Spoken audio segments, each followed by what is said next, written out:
1903 সালে প্রস্তাব করা হয় বেঙ্গল প্রেসিডেন্সিকে দুই ভাগে ভাগ করা, পূর্ব দিকের অংশকে পূর্ববঙ্গ এবং আসাম নামে নতুন একটা প্রদেশ তৈরি করতেন।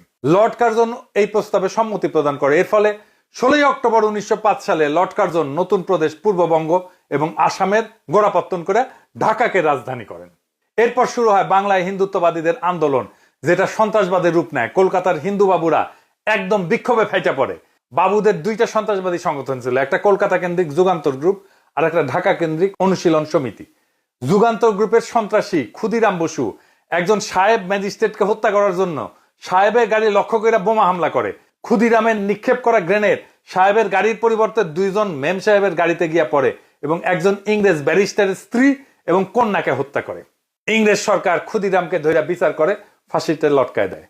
এইরকম নারীঘাতক হিন্দুত্ববাদী সন্ত্রাসীকে আবার বাঙ্গু সমাজে সেলিব্রেট করা হয়, তাকে নিয়ে কবিতা লেখা হয়।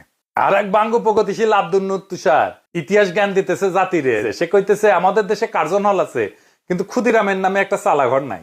ইংরেজদের দালাল নবাবদের মঞ্জিল আছে, মানে আহসান মঞ্জিল আর কি, কিন্তু প্রীতিলতার একটা ভালো ভাস্কর্য নাই। আরো লিখেছে সূর্য সেন, প্রীতিলতার, ক্ষুদিরামেরা আমাদের বীর শ্রেষ্ঠদের পূর্বপুরুষ।